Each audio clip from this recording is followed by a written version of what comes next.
कि अमेरिका उस बॉयफ्रेंड की तरह हो गया है जो सब कुछ अपनी गर्लफ्रेंड पे लुटा देना चाहता है और जो बीवी उसका वेट कर रही है शादी करने के लिए, उसको कुछ नहीं देना चाहता। दैट ये उन मलिहा लोधी ने हाईलाइट किया था एक आर्टिकल में डॉन में। उसका सारांश ये था कि जैसे सिद्ध भाई ने कहा कि ये it's a very young population, उनका average age is around mid 20s, average age of nuclear reactor equipment and boilers. अब उसके बाद मेरे में ये उत्सुकता आ जाएगी कि भैया अगर वो तीसरा बड़ा इंपोर्ट है तो वो इंपोर्ट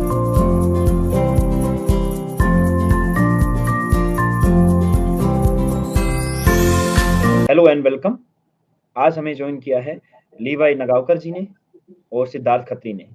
लीवाई नगावकर जी जैसा कि हम पहले एक दो शो कर भी चुके हैं इनके साथ में, एक जियोपॉलिटिकल एनालिस्ट हैं और साइबर सिक्योरिटी एक्सपर्ट हैं। सिद्धार्थ खत्री जी मोस्टली जियोपॉलिटिक्स पे और साउथ एशिया की पॉलिटिक्स एंड इंडो पैसिफिक पे खासी नज़र रखते हैं। सर आप दोनों लोगों का स्वागत है। नमस्कार रितेश जी, धन्यवाद। Thank you having us. जी सर, आज का हमारा सर टॉपिक है पाकिस्तान, जिसमें हम उनकी मिलिट्री कैपेबिलिटी से, इकोनॉमी से लेके और इंडो पाक जो रिलेशंस हैं उसके बारे में एक फ्रैंक डिस्कशन करना चाहते हैं। सो मेरा पहला क्वेश्चन सिद्धार्थ सर आपसे है कि पाकिस्तान की जो इकोनॉमी है, अगर आपको उसको हिस्टोरिकल बैकग्राउंड से और आज तक और अगले 5-10 साल के नेक्स्ट 5-10 ईयर्स के फ्यूचर में आप किस तरह प्रेडिक्ट करते हैं और किस तरह आप अपने व्यू में रखना चाहते हैं? Sir over to you. बिल्कुल, धन्यवाद रितेश जी, धन्यवाद आपके प्लेटफॉर्म पे आमंत्रित करने के लिए। देखिए, पाकिस्तान की इकोनॉमी अगर हम करंटली बात करें तो करीबन $340 बिलियन की है। और अपने इंडियन ऑडियंस को अगर उसको समझना है कि किसको अगर कॉन्टेक्स्ट में रखा जाए तो उत्तर प्रदेश की इकोनॉमी $300 बिलियन की है। तो उत्तर प्रदेश बल्कि अगले 1-2 साल में उत्तर प्रदेश एक्चुअली पाकिस्तान की इकोनॉमी से बड़ी इकोनॉमी होगा। अगर आप जीडीपी पर कैपिटा पे बात करें तो पाकिस्तान करीबन $1500 के आसपास है और उसकी रैंकिंग करीबन 170 है।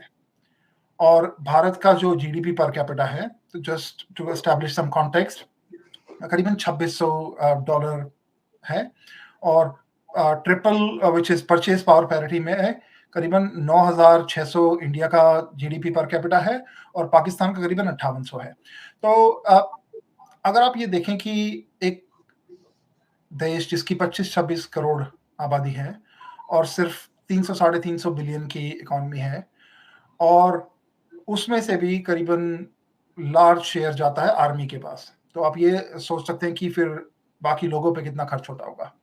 मैं बल्कि पाकिस्तान के एक्सपोर्ट और इंपोर्ट के फिगर्स देख रहा था इस वीडियो से पहले as a part of research. Sir, interesting बात यह है कि पाकिस्तान ओवरऑल करीबन 30 बिलियन का एक्सपोर्ट करता है और उसमें से 15 बिलियन का एक्सपोर्ट सिर्फ अपैरल्स में ही है। ठीक है, तो मैं तो कहूँगा अगर इंडिया को पाकिस्तान को तकलीफ पहुंचानी है तो अपैरल्स को सब्सिडाइज करके बेचना शुरू कर दो, उनके आधे एक्सपोर्ट्स वैसे ही कोलैप्स हो जाएंगे। और एक इंटरेस्टिंग चीज और मैंने पकड़ी कि जब मैं उनके इंपोर्ट्स देख रहा था, देखिए जो उनका सबसे बड़ा इंपोर्ट है वो तो ऑब्वियसली फ्यूल, मिनरल है, ऑयल है, वो तो है ही। लेकिन जो उनका थर्ड बिगेस्ट इंपोर्ट है वो है machinery, nuclear reactor equipment and boilers.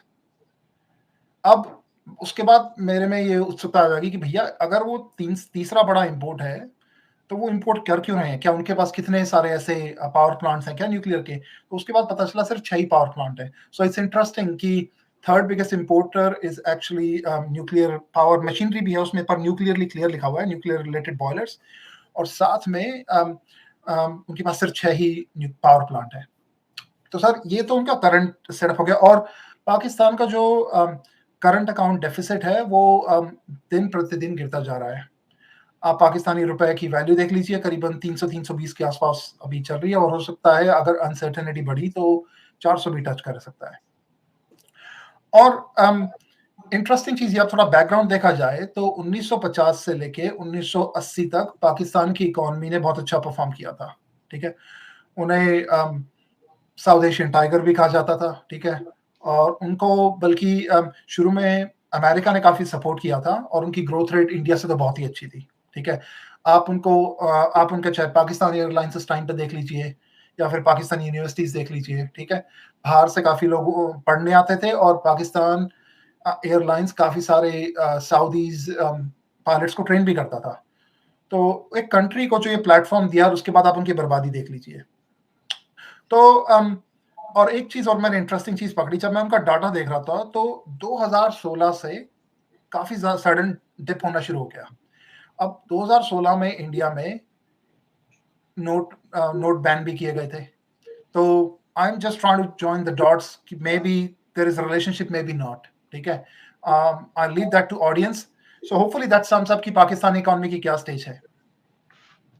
Ji sir. Ravi sir, आप अपना पर्सपेक्टिव दीजिए। Absolutely. First of all, thank you for having me and enjoying the show. In my view, Pakistan, as you know, the economy is in doldrums at the moment. They are exporting at a very minimum level. They don't have any big ticket items to export. Inke jo current account deficit is pretty high.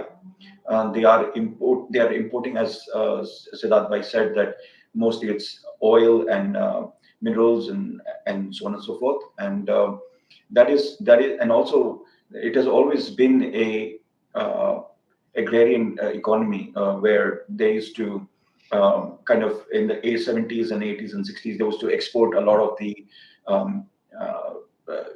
wheat and dal and so on and so forth. But अभी ऐसा हो गया है कि they are importing rice, wheat, उनकी किल्लत हो गई है.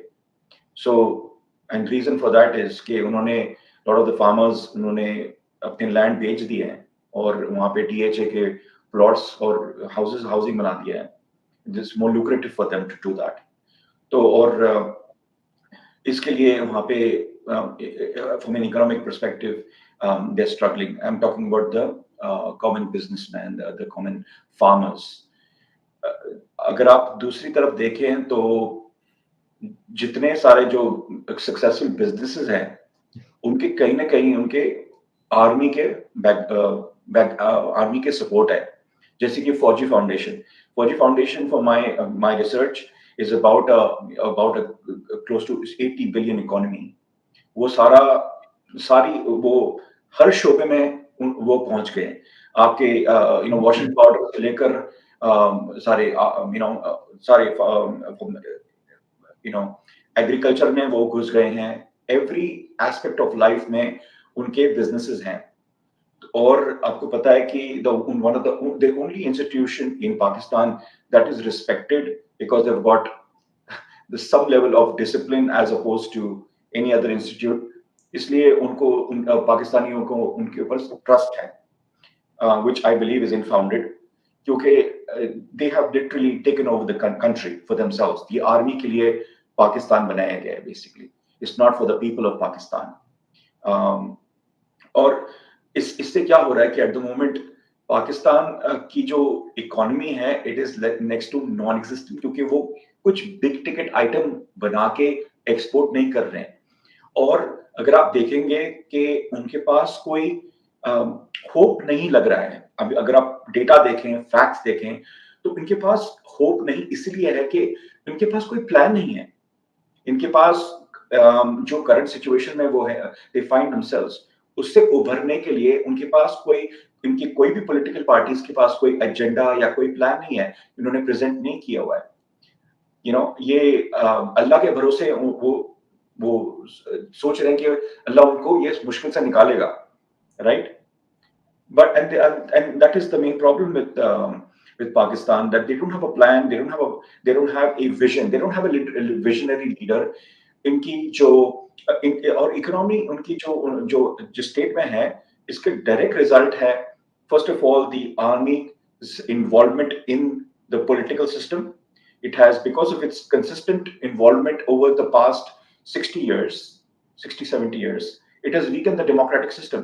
इसलिए कोई पुख्ता इकोनॉमिक प्लान प्रेजेंट करके उसको सी थ्रू नहीं कर सकता. कोई भी गवर्नमेंट ने अपनी पूरा टर्म कंप्लीट नहीं किया है, तो उनके पास जो कॉन्फिडेंस आता है कि to be able to project and deliver their agenda. They were never given the opportunity. इससे क्या हो गया कि जो institutions हैं, democratic institutions, that have literally failed, and the only institution at the back that is propping up the economy, although they're not experts, no one can say the Pakistan Army is an expert, but they have now left their traditional duties of defending the country and got into the business, right? So via the Fauji Foundation, all of their top institutions, the Fauji Foundation and other institutions, are all military people, brigadier generals and all of them, WAPTA and every kind of institution. So what you really have, agar aap dekhe na, Pakistan has got the military who is at the background. They have presented in front for the people a so-called political system which is manipulated to the highest level by them.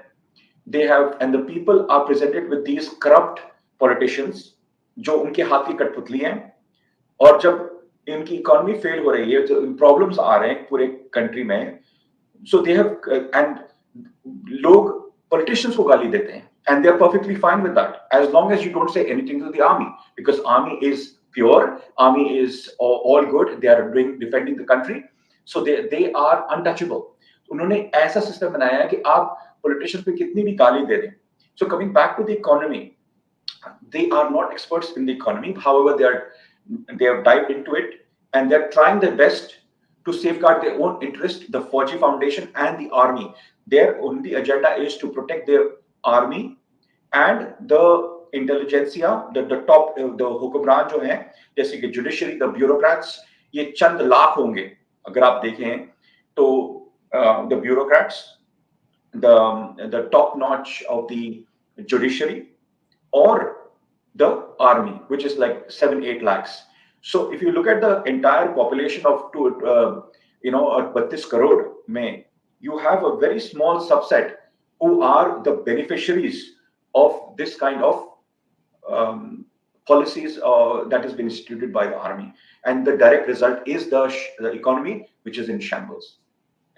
अच्छा रितेश जी, हाँ एक minute, मैं एक दो बातें और जोड़ना चाहता हूँ. उस टाइम पे पॉइंट मेरे दिमाग से निकल गया था. अभी वर्ल्ड बैंक की रिपोर्ट आई है 2-3 महीने पहले. उनकी वर्ल्ड बैंक की मोस्ट रीसेंट रिपोर्ट के हिसाब से पाकिस्तान की करीबन 40% पॉपुलेशन बिलो पॉवर्टी लाइन है. अब और सर ये तो कंजर्वेटिव एस्टिमेट्स होंगे, हो सकता है ज्यादा भी हो. Pakistan is the only country in Asia जहाँ पे मिडिल क्लास श्रिंक हो रहा है. ठीक है, और मिडिल क्लास श्रिंक होता है तो ऑब्वियसली वो फिर बिलो पॉवर्टी लाइन बढ़ता है. ठीक है, और सर हमारे इंडिया में तो 5-6% इन्फ्लेशन पे सरकार को टेंशन दे देते हैं. पाकिस्तान में 40% इन्फ्लेशन है. ठीक है, अब ये सोचिए फिर, जैसे लवाई भाई बोल रहे थे कि आर्मी इतना डिस्प्रोपोर्शनेटली जीडीपी से ले लेता है अपना हिस्सा, और उसके बाद फिर कुछ लोगों पे खर्च करने के लिए बचता नहीं है. बल्कि आप कोई भी इंडिकेटर्स उठा लीजिए जी, ठीक है, हेल्थ के इंडिकेटर्स, फर्टिलिटी रेट उठा लीजिए, बल्कि फर्टिलिटी जो उनका TFR है वो है 3.5 TFR का मतलब ये कि अगले 20-25 साल में अपनी पॉपुलेशन डबल कर देंगे वो. ठीक है, और जैसे लवाई भाई बोल रहे थे, उनके पास कोई एक्सपोर्ट करने के लिए है नहीं, और साथ में पॉपुलेशन इंक्रीज हो रहा है, लैंड का साइज श्रिंक हो रहा है, पानी जो उनका पास अवेलेबिलिटी है फ्रेश वाटर की वो कम होती जा रही है. क्यों? बांध तो बना ही नहीं है. ठीक है, सारा वो रिजर्वायर्स नहीं है तो समुद्र में चला जाता है. अब आप इन सब चीजों को देख लीजिए तो इनका बुरा हाल है, और इनको ये नहीं पता कि इस प्रॉब्लम से निकलना कैसे है. जिसमें एक और ऐड कर लेता हूं उनके पॉइंट से, रितेश भाई, सॉरी, एक अच्छा पॉइंट मुझे याद आया, just in continuation what Siddharth भाई सेड, इज दैट इनकी जो सबसे बड़ा जो मुझे इशू दिख रहा है from an economic perspective, I think it's like a tsunami जो आ रहा है और काफी लोगों को पता ही नहीं है. और इसको मलिहा लोधी ने हाईलाइट किया था एक आर्टिकल में डॉन में. उसका सारांश ये था कि जैसे सिद्ध भाई ने कहा कि ये it's a very young population, उनका average age is around mid-20s, average age of the new population. और सबसे बड़ी प्रॉब्लम ये है कि उनके वहां की जो लेवल ऑफ एजुकेशन है is very poor. Secondly, the dropout rates वहां पे बच्चों के लिए, एजुकेशन के लिए, it's nearly 50% and even higher. So what you have in short is a generation that is going to develop without proper education, which is the foundation of a country, or the female education is even lower, which is 50% of the population. So do you see the problem here? This is a gigantic problem. And जब आपकी एक young workforce बाहर निकलती है, बाहर आएगी, which are not educated, they're going to madrasas, and unfortunately in the madrasas they're not giving the दुनिया की तालीम, right? दीनी तालीम देते हैं वहां पर, right? And that is a big concern. Okay, when you have, like for example in India, there's a lot of education, तवज्जो देते हैं in India education को. Education is not that expensive as opposed to Pakistan, where education is very expensive and not of the highest quality, right? They don't have very much of hands-on laboratories where there's a lot of innovation, there's a lot of funding for research and development. ऐसा कुछ नहीं है वहां पर, as opposed to India, where young India की population का average is in about 30s, still young, 28, 30s, but at the same time they are highly educated. There's a lot of money being invested in research and development, as you can see from ISRO, and there are so many institutes you can talk about, IITs, the IIMs, and so on and so forth. This is going to have a huge impact as far as economy is concerned, because it's the youth that actually contribute to the economy, a skilled workforce that not only contributes internally but even they go externally. So that's the point I wanted to make. Thank you. जी, next question पे चलने से पहले sir मैं भी थोड़ा इसमें add कर देता हूँ। पाकिस्तान की इकोनॉमी मेरे लिए 1947 से भी पहले, 14 अगस्त 1947 से पहले मोहम्मद अली जिन्ना साहब लेटर लिखते हैं अमेरिका को कि हमें एक न्यूली इंडिपेंडेंट पाकिस्तान के लिए 10 बिलियन की पहली एड दीजिए, और ये कहानी वहीं से शुरू हो जाती है। और इस कहानी का दूसरा जो पॉइंट आएगा ना कि पाकिस्तान ने इकोनॉमिक वर्ड को सोचना कब शुरू किया, मेरी नजरों में ये दो इंसिडेंट हैं हिस्ट्री में। एक तो ओसामा बिन लादेन का एबटाबाद में पाया जाना और उसकी किलिंग, और सेकंड हक्कानी नेटवर्क का जो अमेरिकन आर्मी के जो कॉन्वॉयज और बाकी सब फोर्सेस के स्पेशल फोर्सेस के जवान थे उन पर किए गए हमले। And you know everybody knows कि Haqqani network is fully backed by the Pakistanis. So ये मैंने क्यों किया कि इकोनॉमी यहाँ से सोचना शुरू किया 2011-12 से। उससे पहले उनकी जो इकोनॉमी है वो कंप्लीटली मेरी नजरों में बोरोड ग्रोथ रही है। शुरुआत में तो एक न्यूली फॉर्म इंडिपेंडेंट पाकिस्तान जो बना उसके हिसाब से इन्होंने मांग लिया कि भी नया कंट्री बनाए। उसके बाद में सर एक एग्जांपल है कि जब मोहम्मद खान साहब पाकिस्तानी प्रेसिडेंट जब अमेरिका गए तो इंडिया को भी एक मैसिव एड मिल रही थी स्टार्टिंग में इंडिपेंडेंस के बाद। तो उन्होंने वहां पे बोला कि अमेरिका उस बॉयफ्रेंड की तरह हो गया है जो सब कुछ अपनी गर्लफ्रेंड पे लुटा देना चाहता है और जो बीवी उसका वेट कर रही है शादी करने के लिए उसको कुछ नहीं देना चाहता। दैट ये उनके एग्जैक्ट वर्ड रहे थे। तो ये उस सिचुएशन को ड्राइव करते हैं कि फिर वो सीटो सेंटो में घुस जाते हैं और फिर वो एक कंप्लीटली एड आनी शुरू हो जाती है सीटो सेंटो के बाद में, और वो बताते हैं कि we are the champions against the communist expansion, और हम एक फ्रंटलाइन स्टेट होंगे और 90,000 फौजी तो हमारे आज की आज तैयार खड़े हैं जो किसी भी हद पर जाकर और कैसे भी, क्योंकि इस्लाम में कम्युनिज्म तो हराम ही माना गया है। सर वहां से ये कहानी शुरू होती है, और जो 60s में कहते हैं कि पाकिस्तान ग्रो कर रहा था, वो ग्रो नहीं कर रहा था, वो भी एक बोरोड ग्रेथ थी। अमेरिका से वेपनरी से लेके सब कुछ आ रहा था। फिर सर ये कारवां चलता जाता है जिया उल हक के दौर में, फिर जो रशियंस इन्वेड कर देते हैं तो मैसिव एड आती जाती है। फिर 90s में कुछ डाउनफॉल होता है, उसके बाद में वहां पे थोड़ी ये हुकूमत आ जाती है, थोड़ी पीपल्स ये जो पार्टियां हैं ये हुकूमत में आ जाती हैं और थोड़ा मिलिट्री रूल बैक साइड में चला जाता है। वैसे ही जैसे ही मुशर्रफ आते हैं वैसे ही वो अमेरिका पे हमला होता है और वापस से मैसिव एड वापस से शुरू हो जाती है पाकिस्तान को। तो अगेन पाकिस्तान की इकोनॉमी उसी पे चलती रही। लेकिन जब ये हमले हुए 2011-12 में अमेरिकन फोर्सेस पे और उसके बाद पे, तो पाकिस्तान ने पहली बार जो वर्ड है ना इकोनॉमी, वो सोचना ही तब शुरू किया है, क्योंकि पहले टेंशन ही नहीं थी, पैसा आ रहा है अपन खर्च रहे हैं, तो पहले बनाना है पैसा, इकोनॉमी ग्रो करने की कुछ जरूरत ही नहीं थी। पाकिस्तान ये था कि कहीं से पैसा आ रहा है, मेरा खर्चा चल रहा है और बाकी सब जाए भाड़ में। तो उसके बाद में ये समस्या आनी शुरू हुई और उसका भी हक्कानी नेटवर्क का रोल 2-3 साल में जाके अमेरिकन ने इन्वेस्टिगेट किया। सर इन लोगों को डॉलर के गश पड़ते हैं, गश मतलब दिमाग में फितूर होना कि वो डॉलर आ गए, कंटेनर आ गया एक डॉलर का, एक गश पड़ते हैं और अब वो डॉलर दिखाई नहीं दे रहे हैं। तो जो अपने को जो पाकिस्तान की इकोनॉमी का कोलैप्स दिखाई देता है, ये कंप्लीटली दिखने लगता है 2017-18 के बाद, क्योंकि 11-12 में हुआ, 14 से शुरुआत होती है और फिर उसके बाद में पाकिस्तान फेटअप में भी सफर करने लग जाता है और बाकी एडिंग इंडिया थोड़ा ग्रो करता है, इंडिया भी काफ़ी कंट्रीज़ को मतलब इस वे में करता है। सर तो इस तरह से पाकिस्तान की इकोनॉमी हमेशा से मुझे कभी नहीं लगा कि उन्होंने ग्रो किया है, लेकिन उन्होंने बोरोड ग्रोथ बेहतरीन करके दिखाई हुई है। ये भी तो उनकी एक क्षमता है कि इकोनॉमी को इतने साल तक बोरोड ग्रोथ पे चला के दिखा देना सर, ये मैं तो अपने आप में एक बहुत बड़ी कैपेबिलिटी मानता हूँ कि 75 साल कोई कंट्री बोरोड ग्रोथ पे सर्वाइव कर जाए और कैसे उन्होंने एडजस्ट किया है, ये बहुत बड़ी बात है कि इधर के लोन इधर किससे लेनी है, कितने मुजाहिद भेजने हैं। इसके अलावा सर मुझे कोई इंडस्ट्री नज़र नहीं आई। एग्रीकल्चर पे जो बात की आप लोगों ने, मैं फुल्ली उस बात पे एग्री करते हुए ये कहता हूँ कि हाँ, लेकिन उस टाइम पे पॉपुलेशन कम थी, तो पॉपुलेशन पाकिस्तान की एक्सप्लोड होने के बाद में एग्रीकल्चर और जो फूडिंग का क्राइसिस है वो अपने आप इमर्ज हो गया है और उस क्राइसिस के साथ में सब कुछ हो गया है, क्योंकि एक इकोनॉमिक इनोवेशन के नाम पे पाकिस्तान के पास में एक है मिलिट्री कॉम्प्लेक्स और जिसमें भी थर्ड ग्रेड वेपनरी बनाई जाती है, जो कि यूक्रेनियंस को अब आज के एग्जांपल में दी गई है कि वो किस किस तरह यूज कर पा रहे हैं या नहीं कर पा रहे हैं। तो सर मेरा बस यही मैं आप लोगों को ऐड कर रहा था और इसी के साथ में आप लोगों को मैं एक नेक्स्ट क्वेश्चन पोज करता हूँ कि सर सिद्धार्थ सर, आप पाकिस्तान की जो मिलिट्री कैपेबिलिटीज हैं वही एक हिस्टोरिकल पर्सपेक्टिव से आप चाहें कहीं से भी शुरू कर लीजिए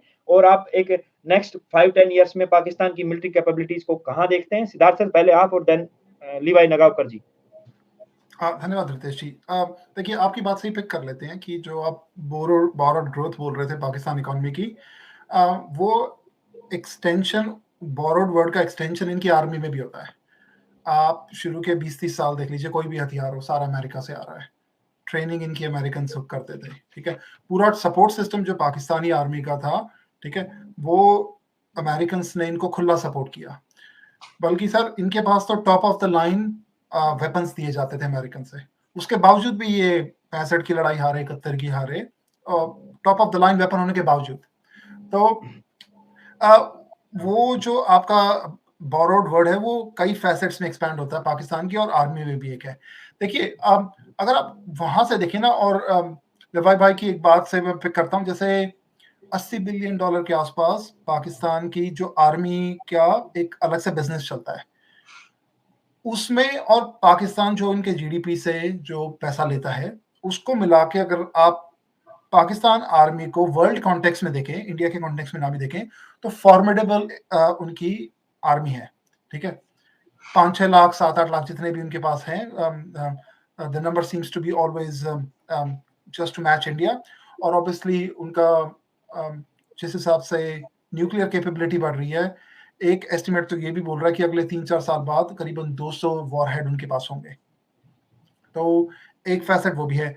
लेकिन इंटरेस्टिंग बात ये है कि इतनी बड़ी इकोनॉमी होने के इतनी बड़ी आर्मी होने के बावजूद भी वो, और कश्मीर उनकी जगलर वेन है, वो 1 इंच भी कश्मीर का ले नहीं पाए, आधा देश गवा दिया। और उनका तो वर्ल्ड रिकॉर्ड है करीबन 90-91 हजार सोल्जर्स को सरेंडर कराने के लिए। 93,000 आज तक इतना बड़ा कोई नहीं हुआ, ठीक है। और वो वर्ल्ड रिकॉर्ड उन्हीं के साथ रहेगा और तो किसी के पास जाएगा नहीं। लेकिन इंटरेस्टिंग चीज ये हो रही है कि पिछले 4-5 साल से जैसे इंडिया की जियोपॉलिटिकल रीच एक्सपैंड हो रही है, उतना ही स्पेस श्रिंक हो रहा है पाकिस्तान का, ठीक है। अब मोदी जी ने एक वर्ड इस्तेमाल किया था कि हम पाकिस्तान को आइसोलेट कर देंगे, वो एक्चुअली उन्होंने, इंडिया ने बहुत अच्छी तरीके से आइसोलेट कर दिया है, ठीक है। आप इटली से देख लीजिए, फ्रांस से देख लीजिए, जो भी इनके फ्रांस से इनके पहले प्लेन्स का आता था वो बंद हो गया है, ठीक है। इटली से इनका नेवी का काफी सारा सामग्री आती थी, वो बंद हो गया है। जर्मनी से नेवल इंजन आते थे सबमरीन्स के, ठीक है, और इनके जितने भी फ्रिगेट्स हैं वो सब बंद करवा दिए इंडिया ने। तो और साथ ही इंडिया ने प्रेशर डाला है यूएस पे भी कि भैया इनको तुम वेपन सेल नहीं करोगे। तो स्लोली इंडिया इनकी कैपेबिलिटी श्रिंक करवा रहा है, ठीक है, आर्मी की। और साथ में क्या हो रहा है, उस हिसाब से इंडिया की अपनी पाकिस्तान इंडियन आर्मी की कैपेबिलिटी बढ़ रही है। अब उससे क्या हो रहा है, उससे एक टेंशन पैदा हो रही है पाकिस्तान आर्मी के अंदर कि अगर इंडिया की कैपेबिलिटी हमसे इतनी ज्यादा बढ़ गई तो उस गैप को हम ब्रिज कैसे करेंगे, और उस चीज का आंसर भी किसी के पास है नहीं। मैं लेवी भाई के पास ऑन करता हूँ। लेवी भाई, आप इसमें कुछ ऐड करना चाहेंगे? जी नहीं, आपने सटीक बात कही है। मैं खाली एक या दो पॉइंट में ऐड करूंगा कि मेरे व्यू में Pakistan is now depending on China, क्योंकि इनके जैसे कि उनके जॉइंट एक्सरसाइज होते हैं इन रेगुलरली, उनके जो आर्मी चीफ जाते हैं China recently after taking over as chief of army staff of Pakistan Army. He has gone to Beijing और वहाँ पे मिलिट्री ट्राइज स्ट्रेंथन करने के उसने कमिटमेंट्स लिए हैं। JF-10, JF-17 जो भी उनके जो joint so called joint development किए हैं उन्होंने, फाइटर जेट्स, और तो that is the backbone of their air force. Their navy has been neglected for a very long time and is no match for India. They are very concerned about that and rightly so. पर उनके पास at the moment funds नहीं है to keep it up to date and be competitive as far as India is concerned. So they're struggling there. As far as the army is concerned, उनके जो previous army chief ने बाजवा ने कहा कि भाई इनके पास तेल नहीं है उनके टैंक्स के लिए, और उनकी आर्मी की हालत काफी खस्ता है। उनके मिलिट्री जो स्पेंडिंग है when I last check was around $8 billion from my understanding, but they don't have the funds at the moment. They are struggling to feed the army. They're struggling for having the oil reserves for other depots to, in case there's a war, they're going to struggle. You need to fight a war. You need lots of money. They have $8 billion again in their reserves, and that too मांगे तांगे गए हैं। UAE से लिए हुए हैं उन्होंने, Saudi से लिए हुए हैं प्रिडोमिनेंटली। तो इनके पास पैसे नहीं है वॉर लड़ने के लिए, और ये भी कंसर्न है उनका। पर उनके जो कहते हैं ना, पाकिस्तान का हमेशा ये साब होता है, हाथी के दांत दिखाने के अलग होते हैं, खाने के अलग होते हैं। उनको इसलिए वो इंडिया से डायरेक्टली छेड़खानी नहीं करेंगे। ये हमेशा लो की पे bleed India by 1,000 cuts का उनका जो पॉलिसी रहा है आफ्टर लूजिंग द 1971 वॉर। वो जानते हैं कि they cannot win a conventional war with India, और जैसे जस्टिस सिड भाई ने अभी कहा कि in the next few years they are looking at 200 nuclear warheads। तो उनको पता है कि अगर वॉर छिड़ जाएगी तो वो लिटरली 20 दिन तक भी फाइट करेंगे। तो I would appreciate them, but it's not possible for them to fight that long. Because they don't have foreign exchange reserves. Not very many countries are going to arm them at the moment, because they, as Sidbhai correctly said, they are isolated in this world, and Modi ji has done a fantastic job of doing that. They don't have very few friends. They have burned their bridges with a lot of the countries. So isliye it doesn't augur well for them as far as the military is concerned. Military requires a lot of money, infrastructure, to build infrastructure and maintain the qualitative and quantitative edge on a much larger neighbor who they consider as enemy, and they are nowhere there even close to. So yeah, that's my view. जी sir, मैं अपना point add कर देता हूं कि पाकिस्तान की जो military capabilities हैं वो हमेशा से पाकिस्तान के पास टैक्टिकल मिलिट्री कैपेबिलिटीज रही हैं विद स्ट्रेटेजिक वेपन्स। और स्ट्रेटेजिक वेपन्स का नाम मैं रखता हूं अमेरिका से दिए गए जो वेपन थे, क्योंकि वो कटिंग एज टेक्नोलॉजी थी।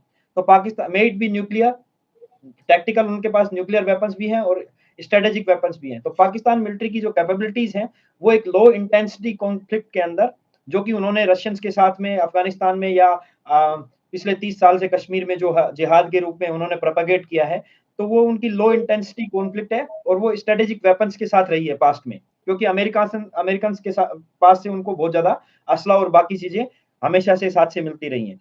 लेकिन वो मिलिट्री कभी भी स्ट्रेटेजिक थॉट में कभी भी प्रिवेल नहीं किया है उनके अंदर कि ये वेपनरी है, हम इनका स्ट्रेटेजिक यूज कैसे करें। और सर ये एडवांटेज उनके पास में इवन टिल जो अमेरिकन फाइट कर रहे थे अफगानिस्तान के अंदर उस टाइम तक भी रहा था, चाहे उनको F-16 अमेरिका के द्वारा काउंटर टेररिस्ट ऑपरेशंस के लिए मिले हों, तालिबान और अलकायदा पे हमलों करने के लिए मिले हों, या फिर JF-17 जो चाइना के साथ में एक जॉइंट वेंचर है और पाकिस्तान का जो एक मिलिट्री कॉम्प्लेक्स है, वो भी एक तरीके से इन्हीं फॉरेनर्स की मदद के द्वारा एक एस्टेब्लिश किया हुआ है।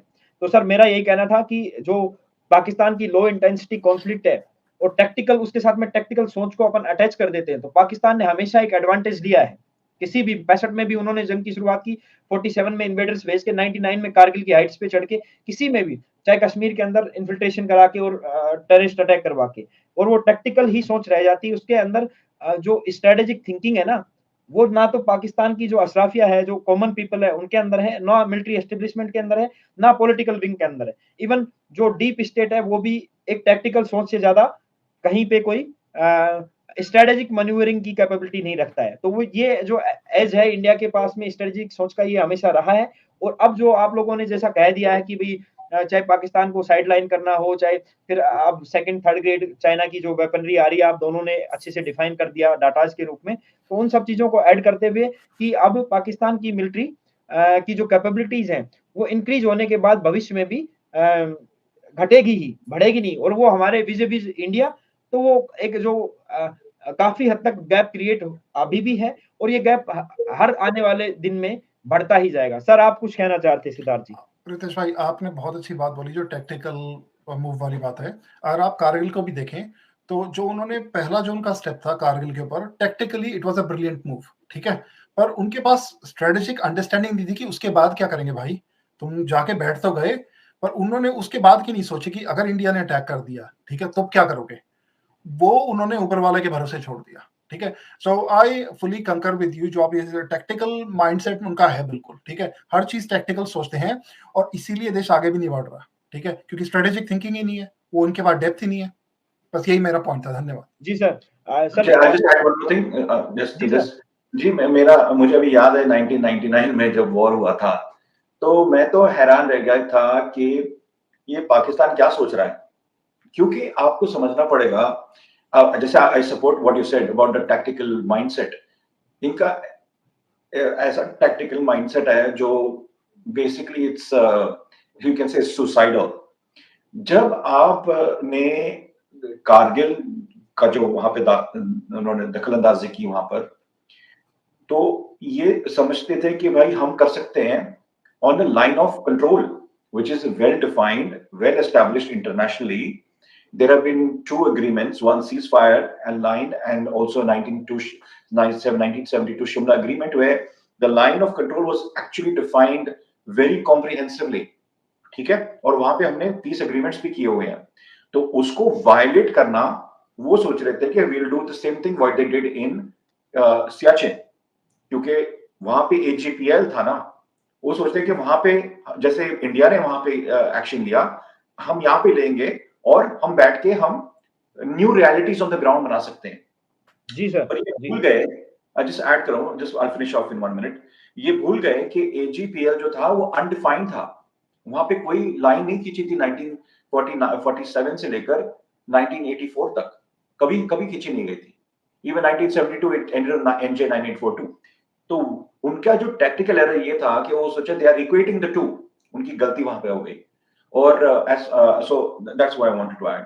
Thank you sir.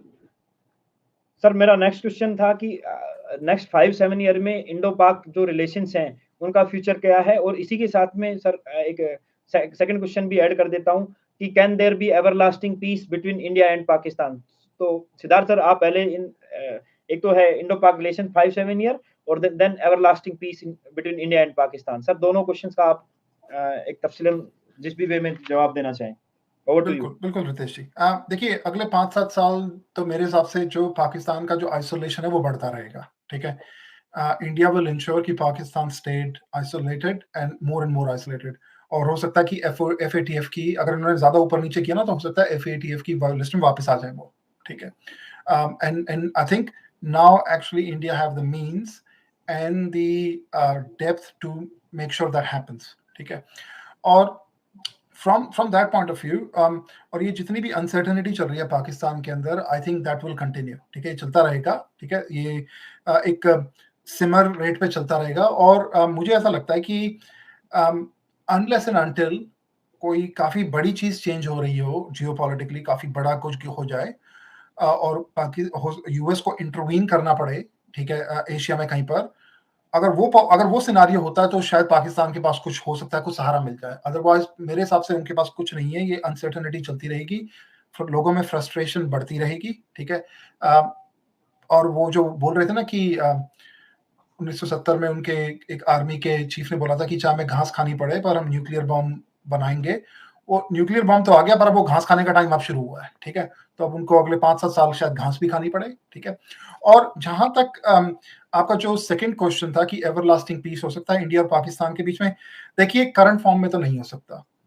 सीधी-सी बात ये है कि वो अ, कश्मीर प्रॉब्लम नहीं है उनके बीच, उनके और हमारे बीच में, उनके जो नफ़रत है हमारे प्रति वो प्रॉब्लम है, ठीक है? और वो नफ़रत उनकी किताबों में भी झलकती है जो अपने बच्चों को पढ़ाते हैं, ठीक है? नफ़रत उनके हर एक्शन में दिखती है, क्योंकि हर एक्शन में चाहे उनका खुद का नुकसान हो ना हो, अगर इंडिया का नुकसान हो रहा है तो वो कर देते हैं वो काम, ठीक है?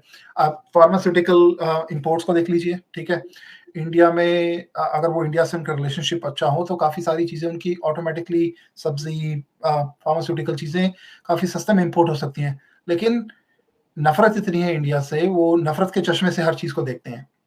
तो एवरलास्टिंग पीस तो नहीं हो सकता।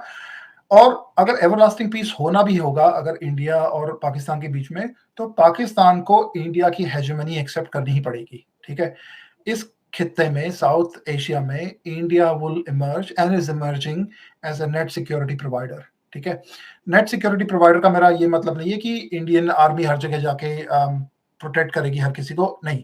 मेरा कहने का मतलब ये होता है कि ना Indian economy would influence lot of things in the region, ठीक है? आप हमारा पाकिस्तान के साथ रिलेशनशिप देख लीजिए, बांग्लादेश के साथ देख लीजिए, ठीक है?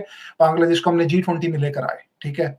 और श्रीलंका को भी हमने काफ़ी जगह इनवाइट किया हुआ है। तो हम उन कंट्रीज़ को अपने साथ आगे लेके चल रहे हैं क्योंकि उन्होंने इंडिया को एक हेजेमोनिक पावर मान लिया है इस रीजन में।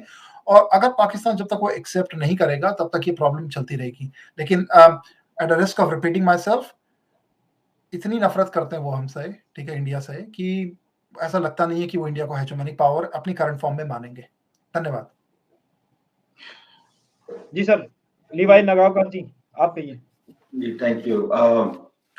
मैं 5 साल और 7 साल तक मैं अगर आप पाकिस्तान को समझें तो it will be a fool's errand to predict about 5-7 years. आपको देखना है 3 साल। अब 3 साल क्यों? 3 साल इसलिए कि जो आर्मी चीफ का टेन्योर होता है वो 3 साल का होता है। पाकिस्तानी आर्मी चीफ जो है वो इन इफेक्ट द गवर्नमेंट है। वो जब वो आते हैं उनकी वो पॉलिसी डिसाइड करते हैं किस तरफ वो कंट्री लेके जाती है। जैसे कि I will give an example, Qamar Bajwa जो लास्ट चीफ था, उसके टेन्योर में there was attempts to make peace with India. Line of control पे उन्होंने शांति बनाई वहां पे, और he tried his best to have backdoor channels of keeping having peace overtures with India. Unfortunately, it failed. Right, as a result of that, we had an uneasy peace. Abhi, when the new army chief Asif Munir took over, I was watching what is his kind of position going to be vis-a-vis India, because in Pakistan has only one point agenda, the foreign policy agenda. It's totally India centric. They don't have any other policy agenda. That dictates the economy as well. It dictates what Pakistan needs to do next. So everything revolves around India. Its entire existence revolves around India. When Asif Munir came, the first thing the position he took is anti-India stance, a very hawkish, aggressive anti-India stand, right? So that is the way I see it for the next 3 years. That is going to guide Pakistan's relations with India in a very aggressive manner. आपने देखा कि वो United Nations में जाके उन्होंने तकरीरें की। आसिफ मुनीर के last year Shahbaz शरीफ भी किया गया था यूएई, उसने फिर से वहां पे कहा कि article 370 has to be restored, which is that is not it's not going to go down well with India. So they're keeping all these conditions for peace, which is never going to materialize, and they're not serious about peace. That is all because of Asif Munir's stance. He has been very hawkish against India, and that is going to continue for the next 3 years until the next army chief comes. Levi भाई, आपके लिए एक question है कि आसिफ मुनीर ने anti India stance Imran Khan के pressure की वजह से लिया था या फिर he is genuinely anti India? और मैं पता है obviously all of them are genuinely, but do you think at that time he was under so much pressure कि अगर वो एंटी इंडिया स्टैंस लेगा तो हो सकता है उसको थोड़ा सा स्पेस मिले to maneuver things? No, he's genuinely anti-India, and what he saw from the previous army chief that was being too overtly kind of magnanimous to India for peace overtures, which he does not like. He did not like that position. I think his call sign is the deceiver. If in his when he graduated, he was called the deceiver. So he is basically very deceptive, right? तो बोलने का मतलब ये है कि it is genuinely he wants to gravitate because of the social unrest that happened after Imran Khan and the May 9th and all of that happening in the country. The only way to unite Pakistanis is an anti-India policy that brings the whole community together.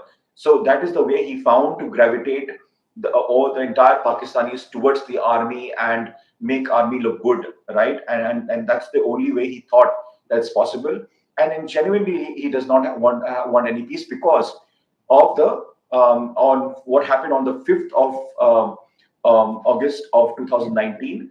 Pretty much, India has said that there is no more negotiations. It's a union territory. It is off the table.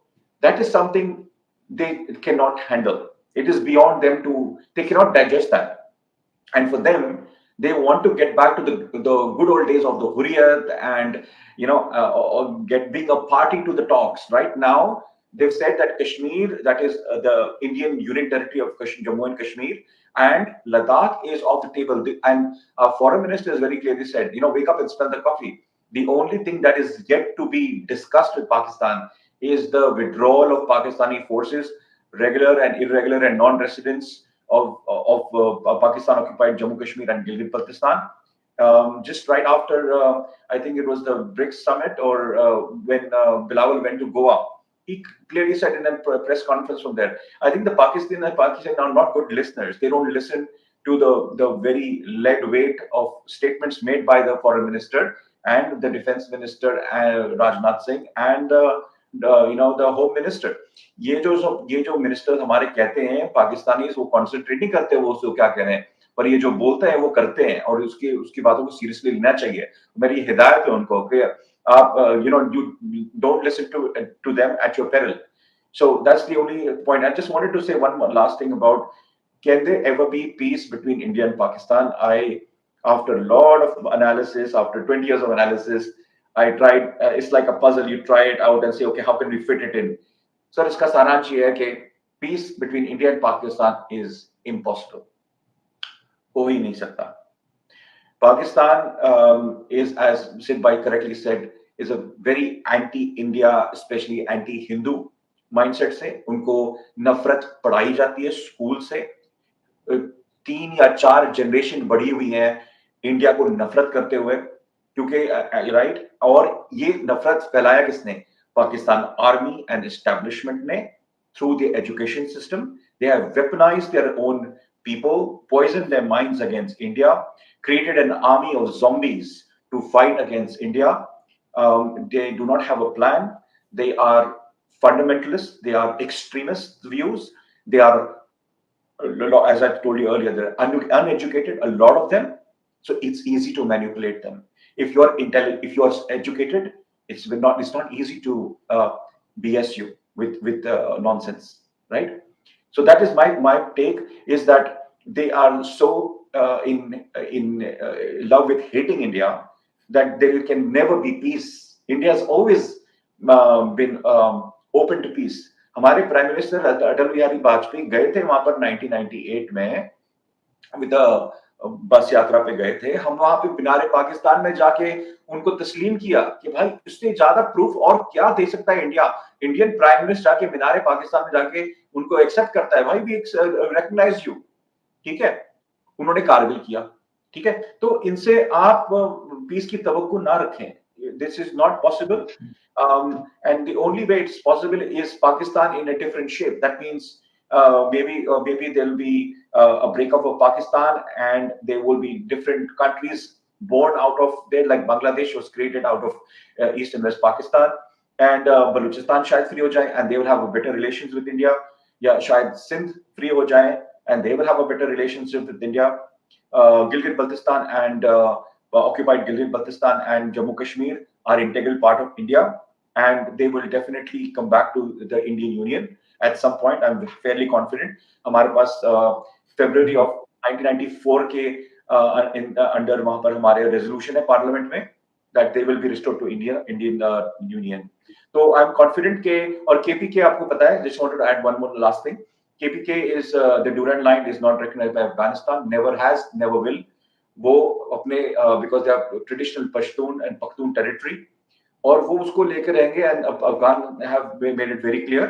तो basically they are claiming a right up to the Margala Hills of Islamabad, which is KPK. And they are very serious about claiming their territory. So as far as and अगर ये evacuate होता है, then we can probably look at having a different relationship with the other entities on currently which the Pakistan army has been forcibly occupying. Thank you. जी sir, दो question थे इसमें, मैं last वाले का पहले जवाब दे देता हूँ। Can there be everlasting peace? Sir ये इसमें छुपा हुआ है कि can there be a permanent goodbye the Pakistani to the idea of Pakistan. नजरिया ए पाकिस्तान को क्या पाकिस्तान कभी गुड बाय कर सकता है? नहीं। तो इस सवाल का जवाब भी उसी में छुपा है, क्योंकि वो एक फ्लॉड बेसिस पे जो आइडिया ऑफ पाकिस्तान जो उन्होंने बनाया, जो बेसिकली कि हम साथ नहीं रह सकते, हिंदू हेटेड, एंड वो 10-10 के बराबर एक अपना फौजी से लेके और ये सब जो कहानियां पास्ट में अपने आप को एक तरीके से बढ़ा चढ़ाकर पेश की गई। तो इस क्वेश्चन का जवाब तो यही छिपता है कि पाकिस्तान जब तक अपने दो नजरिया है, दो कौमी नजरिया है और जो फ्लॉड बेसिस है, अगर उसको गुड बाय नहीं कहता है तो एवरलास्टिंग पीस तो कभी पॉसिबल है ही नहीं। क्योंकि ये एक फ्लॉड आइडियोलॉजी का और एक सिविलाइजेशनल आइडियोलॉजी के साथ में टकराव है।